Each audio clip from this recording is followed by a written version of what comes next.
I love the kitchen. For me, it's not just a place to cook in and eat in, it's a place to live in.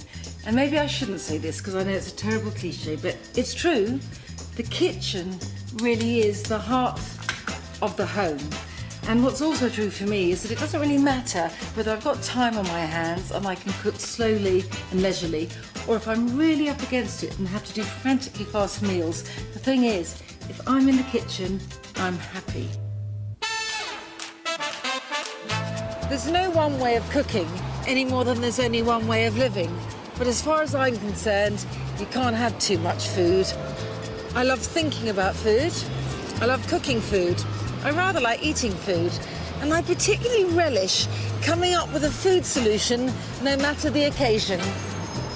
When I want to push the boat out but I haven't got time to fuss, a low-effort, high-impact dinner for friends comes courtesy of my roast seafood.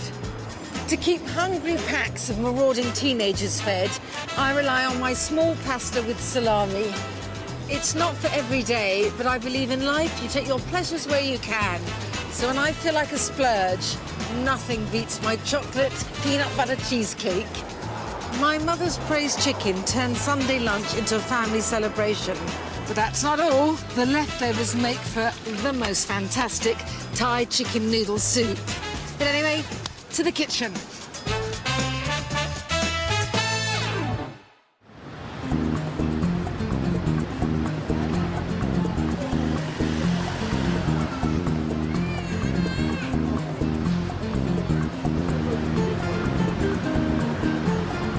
When I have friends over midweek, I want supper to be simple, I want it to be stress-free, but it's still got to be a feast and it's got to be fabulous.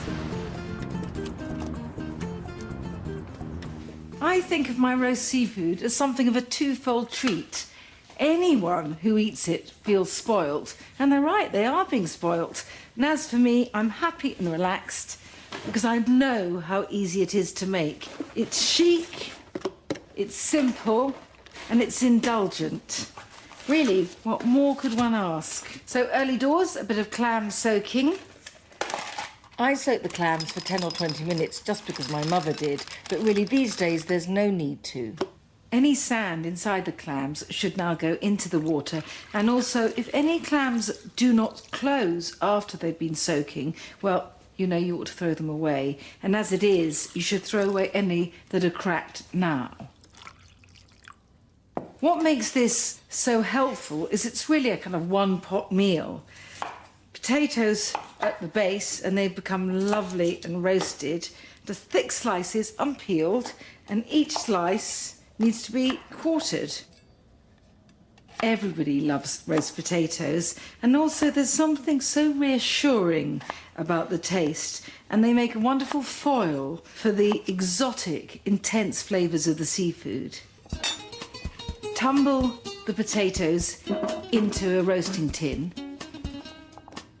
I want the potatoes to roast and not braise, so I don't want to cram them in too tightly. On top of the potatoes, some garlic cloves, no need to peel them. Red onion. You could just as well use an ordinary everyday yellow onion. I just feel a bit more party-fied using a red onion. Put these onion pieces pinkly among the potatoes. And now a lemon. I don't peel that. It is an unwaxed lemon, which helps. Small pieces, about 1 centimetre. It's got to roast in something, and that is some olive oil. Not extra virgin here because you really won't notice it once it's roasted. And this very beautiful tray goes in a very hot oven, 220, for an hour.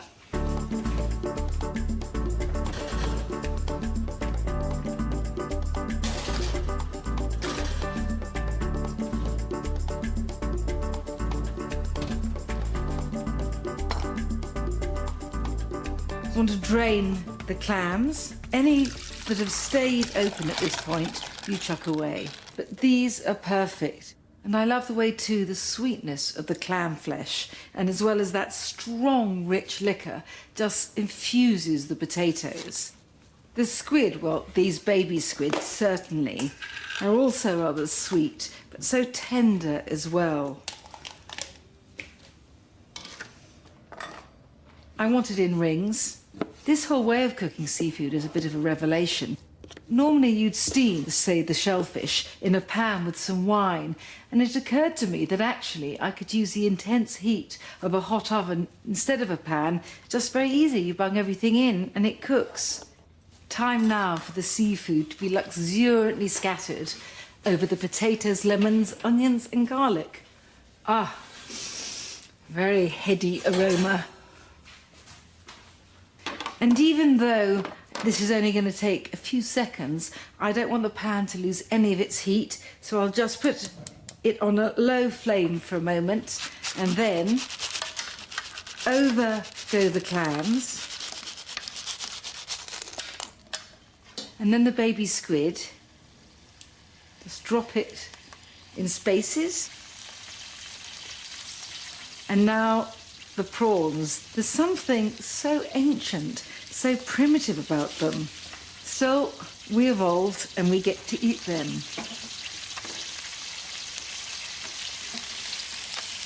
And before this tray goes back in the oven, I want another glossy dribble of olive oil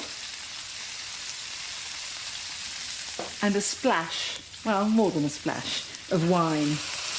I love rosé wine and I have no time for snobs who look down on it. So back it goes in the oven for 15 minutes.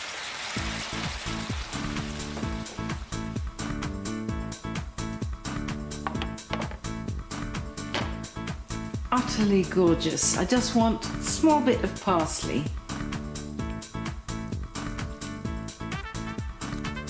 Look at that. Seafood in all its splendour.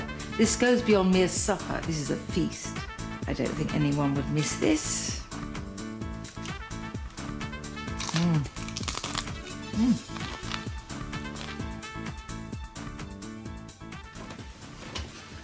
This is my sanctuary. I always feel serene and at one with the universe when I'm surrounded by food. You may not believe this, but my children always complain that there's nothing to eat in the house. But anyway, you need a cupboard of some sort, I think, so that you can have a stash of food, so you can cook when you haven't got any time to shop. Now, obviously you can't cook forever, but actually I can cook for an awfully long time. Pasta comes in an awful lot and I tend to buy odd shapes when I see them, and this one I love. It's called calamari, squid, and that's because you can see it looks like squid rings, and in fact I cook it with squid rings. Just fry them in a bit of garlic oil, splosh on some white wine. That's the sauce. It's delicious. Oh, and this is so useful. The Italians call it pasta mista, and it's really bin ends. You can buy it there in packets, but you can make your own very easily. Just whenever you've got maybe the leavings of some spaghetti, penne, any other shape, not quite enough to make a meal, just bung everything into a freezer bag and then beat with a rolling pin, put in a jar and use for soups or however you like. My children love this. Oh, and they adore ditalini. They're like all small shapes. It's funny.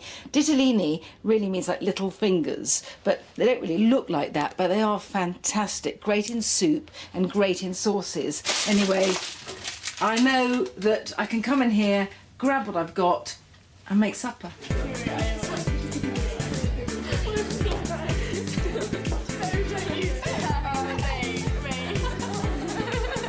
My small pasta with salami is something of a house special, often needed when I have unexpected marauding teenagers. Now, salami. There is nothing to stop you using proper salami, you know, a thick sausage that you slice up and chunk, but I always have so many packets of this pre-sliced salami. We don't need any oil in here because the salami's got enough fat of its own.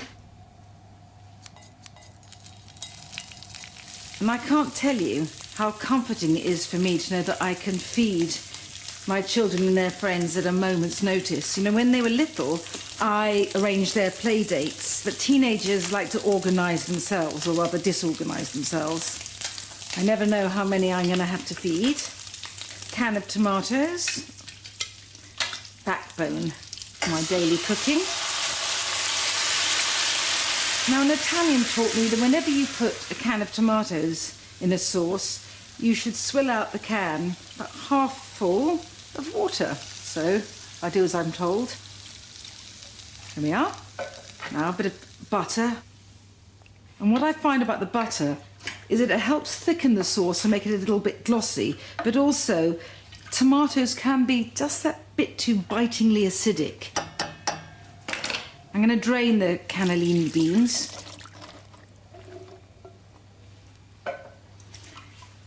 In they go. Now, some bay leaves. We'll use a bouquet garni. Now, another Italian told me that before you drain pasta, you must always remove some of the pasta water because the starch will help a sauce emulsify. Quick drainage and we're away. Right, tip it all in. How pretty it is.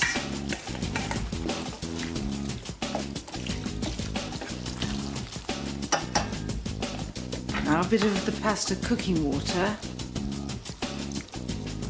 Final bit of butter. And then everything is how it should be. And although no parent expects appreciation, well, we may expect it, but we don't get it, I at least know that this always goes down well. I'm going to leave it to stand for 2 minutes so the ditalini can absorb all that lovely tomatoey salami sauce. And then we are ready to roll. See, this is not going to work. It wasn't. Who wants to?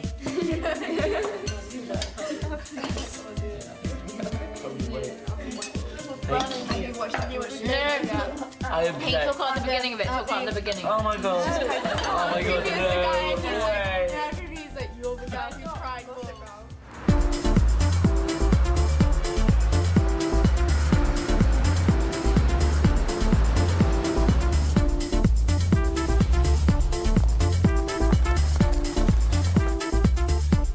It's funny, when I was younger, the idea of not going out on a Saturday night seemed like the most mortifying humiliation.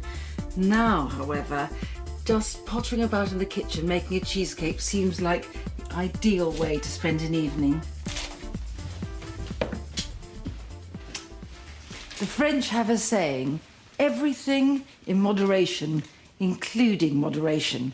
So for those moments of obligatory immoderation, I have a chocolate peanut butter cheesecake.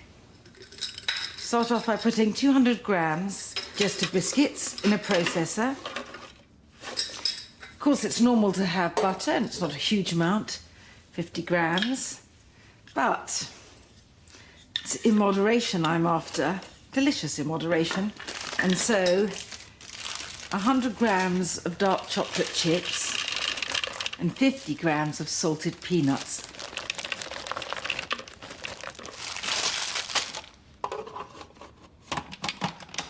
Just blitz these up.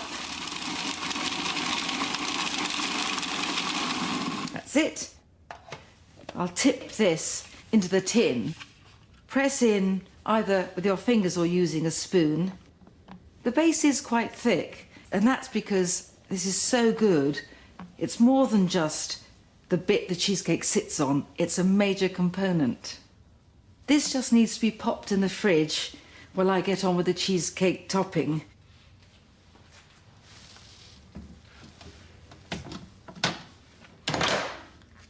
Cheesecake needs cheese, cream cheese usually, and I want 500 grams here. It's really important to make sure that the cream cheese is at room temperature, not cold. If it's cold, you'll never get rid of that inner graininess, and I want everything to be smooth. Now a luscious dollop of sour cream. And now the eggs, quite a lot of eggs here. I want 3 eggs. I want 3 egg yolks. And keep the whites for another time.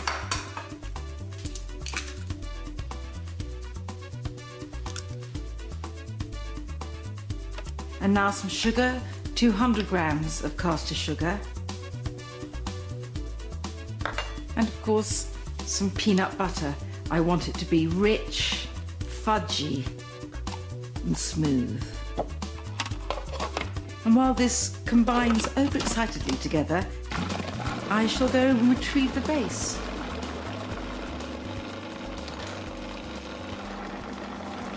Ah, look at that. I love the way its bubbles twinkle up.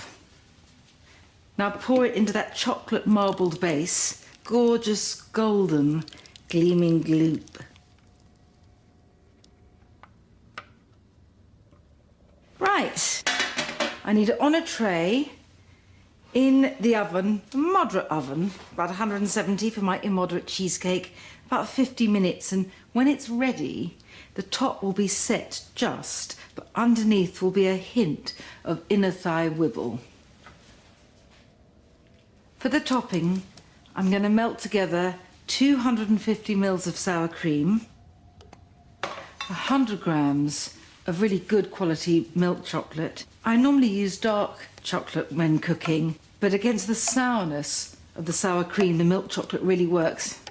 I want 30 grams of soft brown sugar, light or dark. Go gently, just swirl the melting chocolate into the cream and sugar until you have a cohesive, shiny sauce. Perfect. Those bubbles are just air bubbles. And if the surface of your cheesecake cracks, don't worry. In any case, you have got the topping. And it needs to go back in the oven, not to cook, but to set, just for 10 minutes. Well, this should keep the family quiet at Sunday lunch. I delude myself.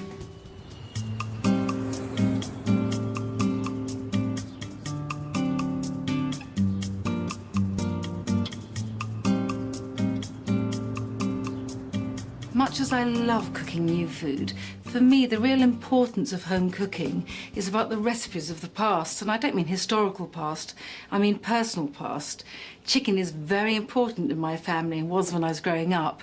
My grandmother used to send my mother and my aunts chickens every week, I think to compensate them for their very expensive telephone calls, since she insisted on a daily ring from all of her daughters. But of all the chicken recipes, my mother's praised chicken is the most significant. That's my mother, that's me, awfully long time ago. When I was trying to think of what to call it, I didn't know whether to call it poached chicken or braised chicken. It's somewhere between the two, so I settled on praised. And I have to say, it feels like the right name because both cooking it and eating it feel like an act of devotion. This is how I make my mother's praised chicken. First, some oil in a pan. Nice big pan, but not too deep. I use garlic oil because I don't want anything too intrusive. I just want a mellow hint of garlic. He can go on there. And now, the star. I love, respect and appreciate a chicken, but for all that, I'm going to behave pretty brutishly to it. That sound is the sound of the breastbone being broken. I want it a bit flatter. I'm going to continue in this sadistic vein. Cut off what I call the feet, but I think are really ankles. And now goes breast side down into the pan, just to brown it a bit. Obviously, chicken, when it's not roasted, is never going to get a crisp skin, but I still want it to bronze up nicely. I don't throw things away. These bits of ankle go in the pan, just to add flavour to the liquid it cooks in. Just want to turn this baby round so it's breast side up. If you've got a bottle of white wine in the house, just use a modest glassful now, otherwise some dry white vermouth. So while this bubbles up, I shall get on with the vegetables. First, carrots. In these go. Leeks. Drop these in. Now some celery.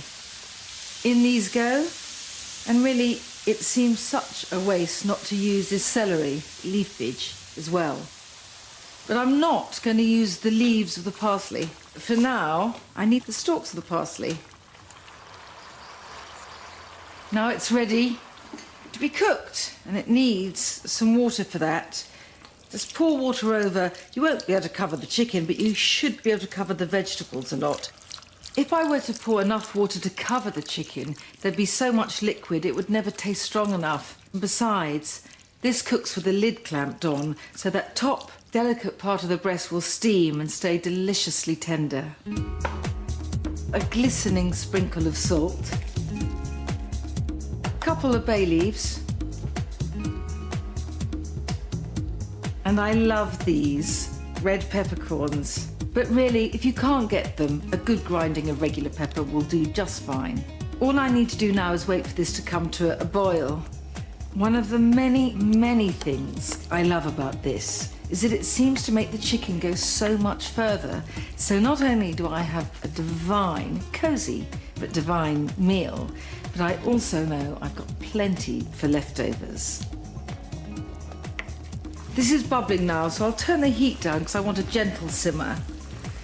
Needs about an hour and a half, an hour and 40 minutes. And one of the things I love is that even with the lid on, it scents the house so welcomingly and reassuringly. Just as I have a special way of cooking the chicken, so I have, my whole family does, a special way of eating it. I must have rice. We must have dill, a few fantastic fronds of it. And I must especially, have English mustard. Perfect. I'm afraid carving doesn't run in the maternal line, so like my mother before me, I don't slice the chicken neatly, but just fork it into tender shreds. And that's the thing about chicken cooked this way, it stays so succulent. Rice. Next chicken. And finally, vegetables and stock. It smells fantastic. I need English mustard first. It's heavenly. Heavenly. Okay, ready for pudding? I'm disrobing it. Ta-da! I like the way none of us say please. Not when it comes to pudding. I thought there'd be carrots in this. I thought I was going to absolutely hate this cake, but I absolutely love it. I'm so glad you said that. I was waiting on tenterhooks.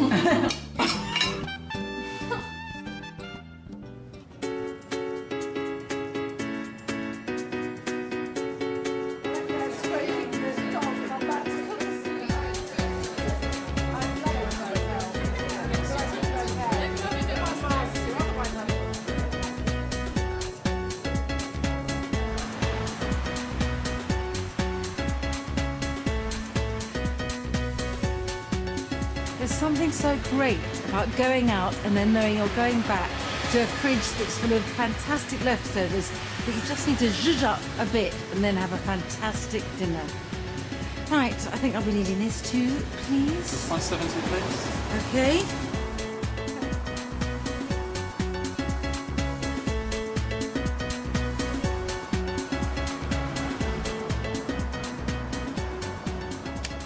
There are times when I need food that's spicy, but also soothing, and boy, is this one of those times.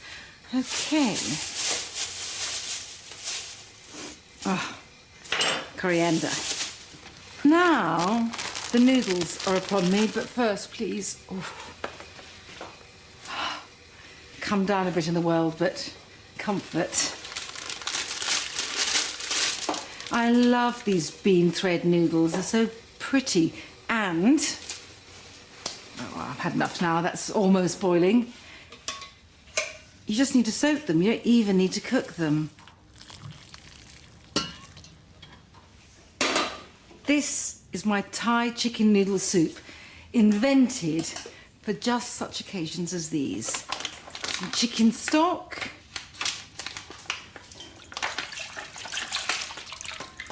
And just while it comes to a boil, I'm going to wrestle with a can of coconut milk. Don't know what you're doing. Nothing very much is the answer. Oh. I'm gonna get there, I am. See, look, resistance is futile. Bit of ginger, I think. You can slice it, you can grate it, you can do whatever you want, but I love the spicy warmth.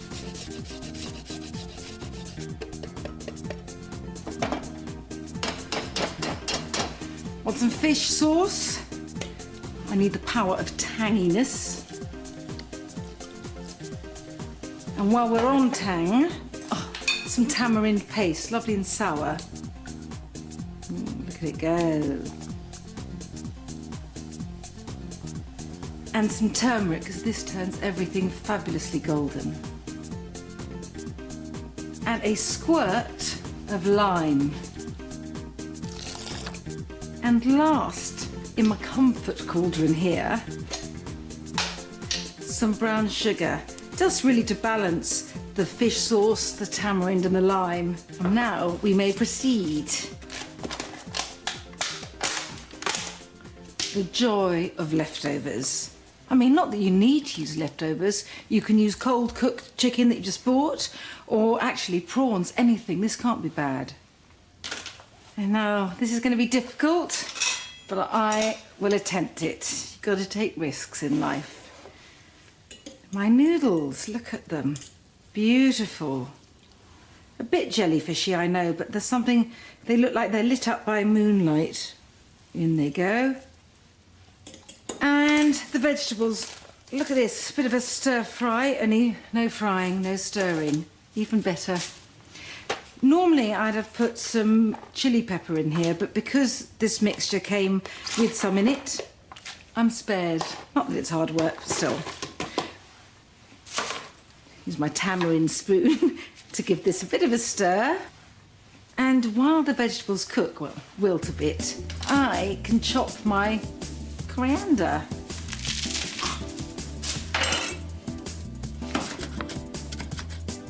Well, you know what? I need to disrobe. Oh.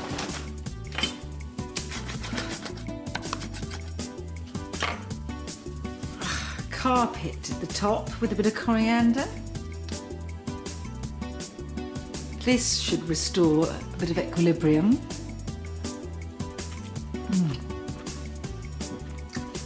Very happy.